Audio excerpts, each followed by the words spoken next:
Bom dia pessoal, tudo bem? Hoje nós vamos falar sobre o contrato de engenharia, né? O chamado contrato EPC. O contrato de engenharia, né, ele é uma natureza contratual complexa porque o seu modelo, né, ele veio a partir de uma importação, principalmente da Europa e dos Estados Unidos, né? Então, ele é um contrato atípico nos termos do artigo 425 do Código Civil e ele é também um contrato complexo, né? Por quê? Porque ele envolve, na verdade, três modalidades contratuais, né? Ou três segmentos contratuais. Porque você tem a parte daí um contrato de engenharia, né, propriamente dito, que é o chamado de engenharia e projeção. Nós temos também o contrato de compras, né? E temos também o contrato de construção, certo? Ele é um contrato onde você tem a partir disto, né, relacionado a muita participação, né, entre o poder público e o poder privado, né, sendo que hoje, para o mundo empresarial, né, grande parte do que você tem da demanda empresarial nos países, principalmente também no Brasil, né, por conta dessa relação com o poder público, se dá a partir desses contratos de engenharia, né? Por quê? Porque são contratos relacionados à construção civil, né, mediante licitação. Então, grande parte desses empreendimentos, equipamentos públicos que o poder público demanda, né, seja pela União, pelos estados, pelos municípios, se dá mediante a contratação de pessoas e empresas privadas, seja com ou sem licitação, né? A depender da urgência e da modalidade de contratação. Então, ele é um contrato muito importante, né, para o mundo empresarial, porque ele envolve essa relação, né, entre o poder público e o poder privado. Tá?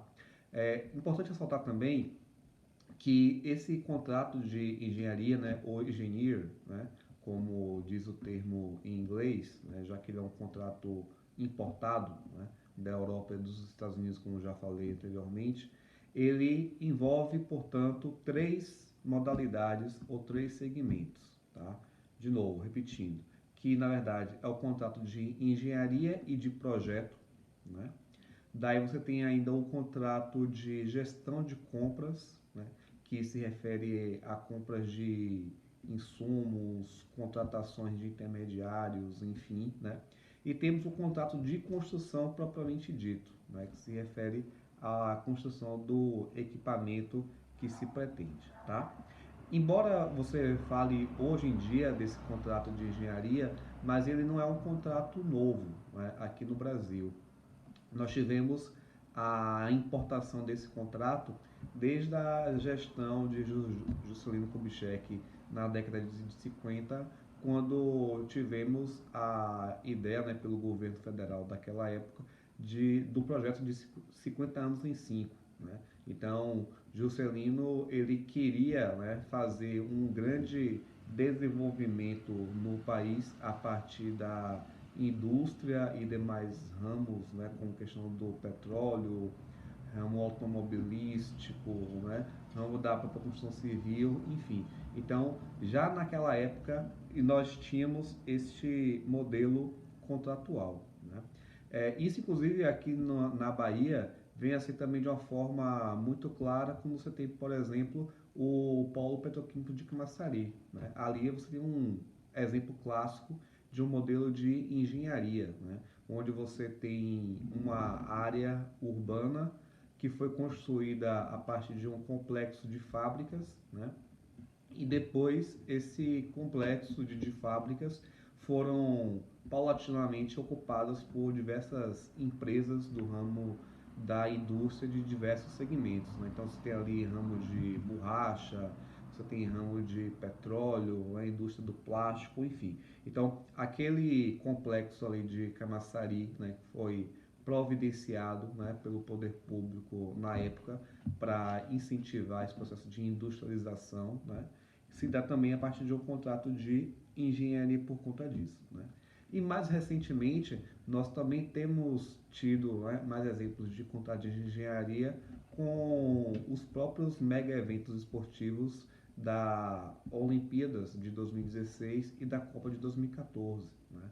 Então vocês devem estar lembrados que nós tivemos vários empreendimentos, né, que eles foram construídos a partir desses contratos de engenharia, né? Então, construção de estádios, né, ou reforma dos estádios de futebol, né, construção de sistemas viários, o próprio metrô de Salvador, né, também reformas no, por exemplo, o, o transporte em trilhos que nós tivemos também no Rio de Janeiro, enfim, todos eles são contratos que você tem contratos de engenharia porque são equipamentos, né, de médio e grande porte, então por conta disso você tem essa complexidade contratual que envolve a questão de gestão de compras, projetos e da construção em si, tá?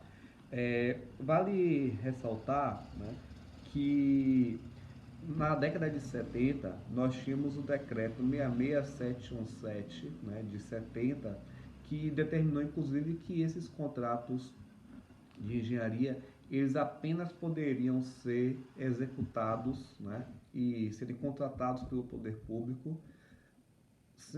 empresas brasileiras, né? Esquecendo que elas poderiam ser empresas brasileiras ou consórcio de empresas brasileiras. O que é um consórcio? Né? Que vocês já viram isso em Empresarial 1.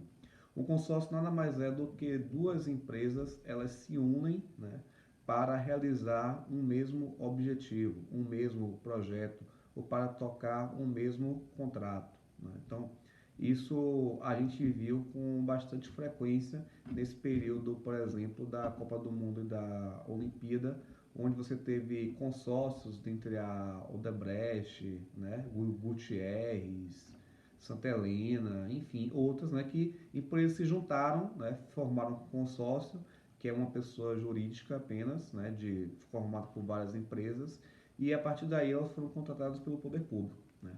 Então, esse decreto 66717 de 70, ele determinava que apenas empresas ou consórcios de empresas brasileiras poderiam ser contratados para esses contratos de engenharia, né?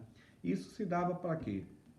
Para você providenciar e você fomentar a produção industrial no Brasil por empresas brasileiras, né?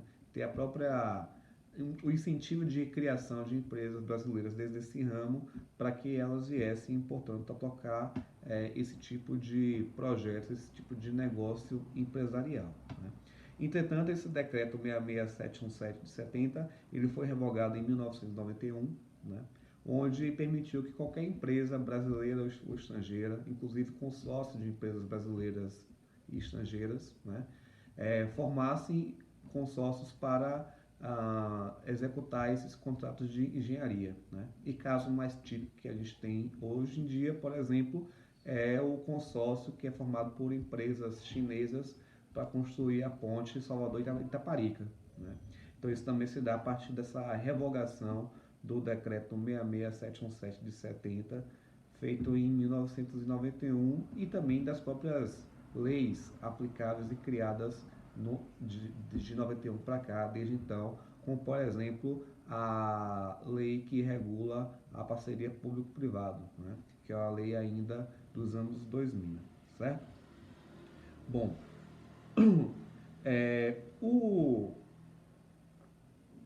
o contrato de engenharia, né, então, ele envolve determinadas atividades, certo? Então, ele se refere a um contrato de execução, supervisão, instalação de obras, né, além de você fazer a execução e a montagem de unidades industriais. Obviamente que isso depende do tipo de empreendimento, do tipo de equipamento, né, e da sua finalidade. Nem toda nem todo contrato de engenharia ele se dá para uma finalidade industrial, por exemplo, né? Você pode ter um contrato de engenharia para a construção de ferrovias, né? De vias de rodagem, né? Como por exemplo a questão de reformas na BR-101 ou até mesmo a própria ponte Salvador-Itaparica, enfim.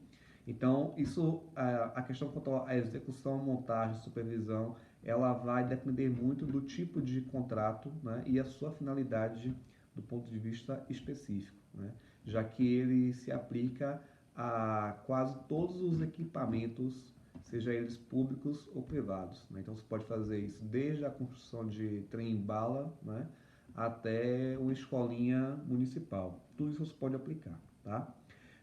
Além disso, nós temos, a partir deste contrato de engenharia, duas modalidades contratuais, né? Você pode fazer isso a partir de um modelo turnkey, né? Turnkey, que é aquele modelo onde a empresa contratada, né, ela vai entregar para o contratante, seja ele pessoa pública ou privada, né, aquela estrutura do equipamento pronto, né, onde cabe apenas a pessoa que contratou ligar a chave, por isso o nome é turnkey, né, ligar a chave, e a partir daí você tem um pleno funcionamento daquele sistema ou daquele equipamento. Exemplo clássico, né, que você tem aí, né, você pode pegar uma escola, né, ou então você pode pegar uma estrada.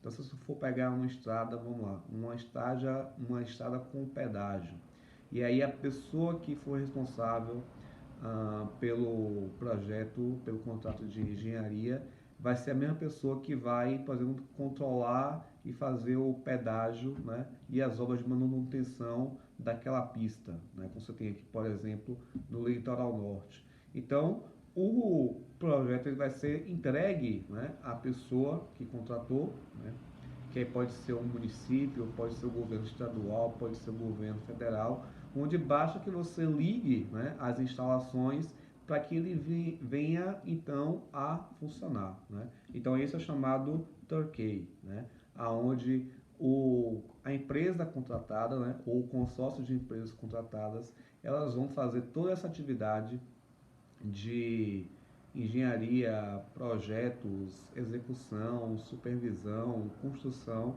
do equipamento, né, ou daquela obra, e eles vão entregar tudo pronto, né, tudo pronto, tudo encadeado, cabendo apenas a pessoa a fazer a ligagem, né, do motor, vamos assim dizer, para que ele venha a funcionar, né.